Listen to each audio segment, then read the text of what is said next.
Ethan Cole's mornings always began before the sun. By the time the first streaks of light brushed the quiet streets of Maplewood, he was already halfway through his route, pushing an old grocery cart filled with newspapers, his 9-year-old daughter, Lily, still asleep back in their small apartment 2 blocks away. Every day for 3 years, rain or shine, Ethan delivered papers, stocked shelves, and cleaned the diner before rushing home to make Lily breakfast and get her ready for school.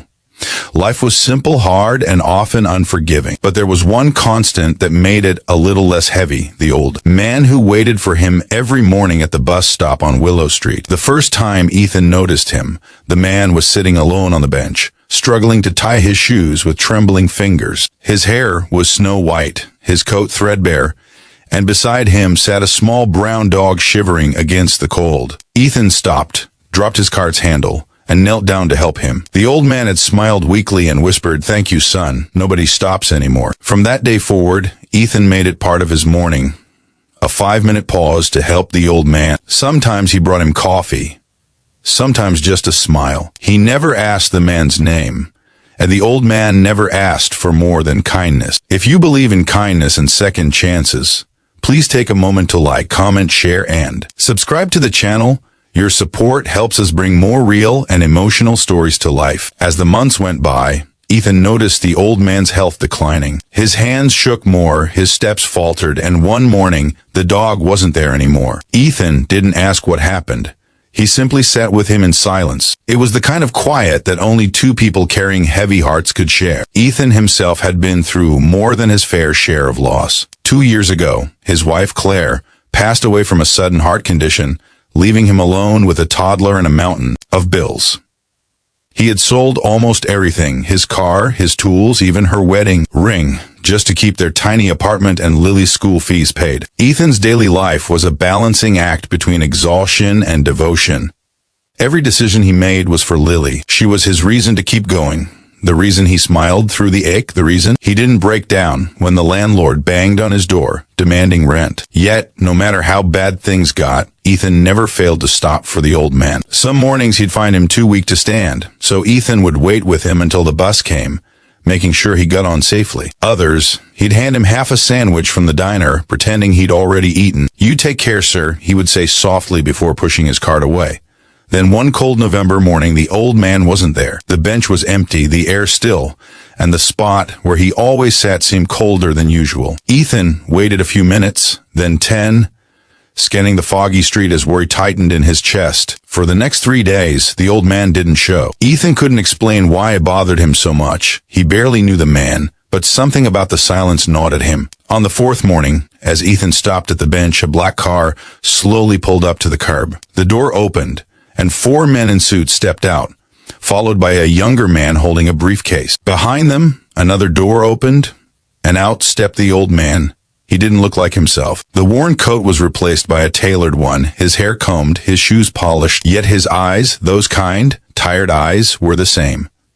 Ethan froze, unsure of what to say. The old man smiled faintly and nodded. The younger man with the briefcase stepped forward and said, "Mr. Cole, Mr. William Hart would like a word with you." William Hart. The name echoed in Ethan's mind. It sounded familiar, like something from the news or a magazine, but he couldn't place it. Ethan wiped his hands on his apron, nervously, and nodded. The old man gestured toward the car. "Please, son, ride with me." Ethan hesitated, glancing at his cart, but the man's expression was gentle and sincere. So he climbed in. Inside the car, the air smelled faintly of leather and cedar. For the first few minutes, neither spoke. The old man finally said, "You've been helping me for over a year now. Every morning. No questions asked." Ethan smiled shyly. "It was nothing, sir. Just being human." The man's lips curved into a soft smile. "That's something rare these days." They drove through the city until they reached a gated estate. Ethan stared out the window in disbelief. A mansion surrounded by gardens and fountains, guarded by uniformed men. The car stopped in front of a marble staircase, and the old man turned to him. "Ethan, I wasn't always alone. I had a family once, 2 sons. But money, it changes people. When my wife passed, they stopped visiting. I sold my companies, kept a few investments, and disappeared. I wanted to see if kindness still existed, if people helped without expecting anything. He looked at Ethan with eyes glistening with emotion.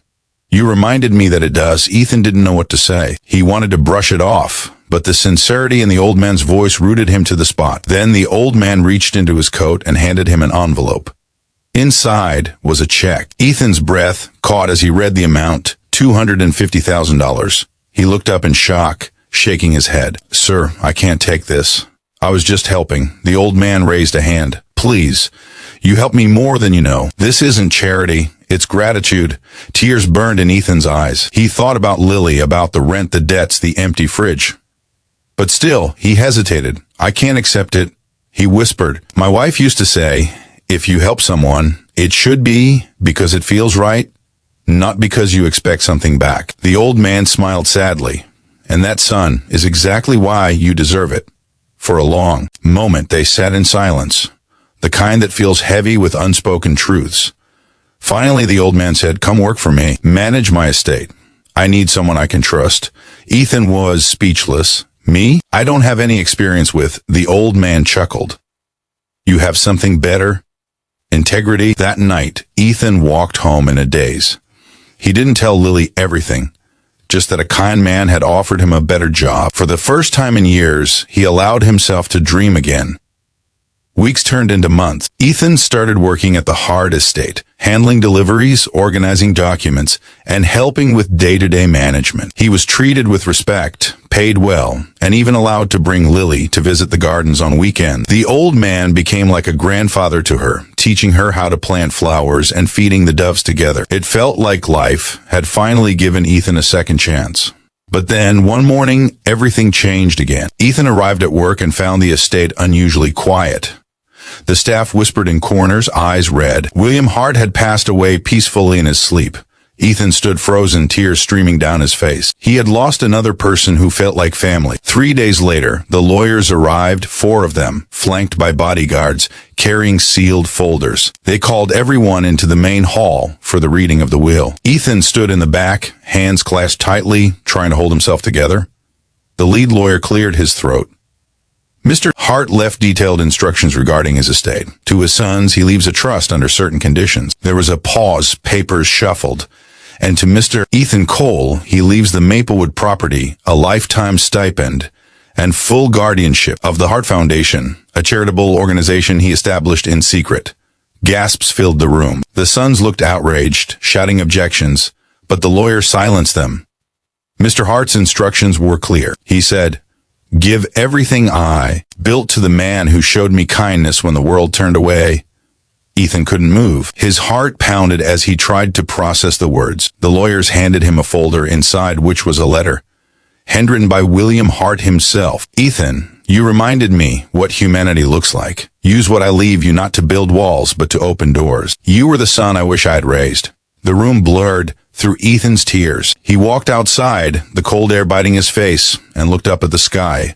Thank you, sir, he whispered. I'll make you proud. Over the next few years, Ethan transformed the Hart Foundation into a lifeline for struggling single parents, the homeless, and the elderly. He used the resources not for wealth, but for compassion, creating food programs, shelters, and scholarship funds. Every morning, before starting his day, he still stopped by that same bench on Willow Street, placing a cup of coffee there in memory of the man who had once sat alone waiting for kindness. And sometimes, when the wind was just right, he could almost hear the old man's voice in the rustle of the trees. Thank you, son. If this story touched your heart, please like, share, and subscribe.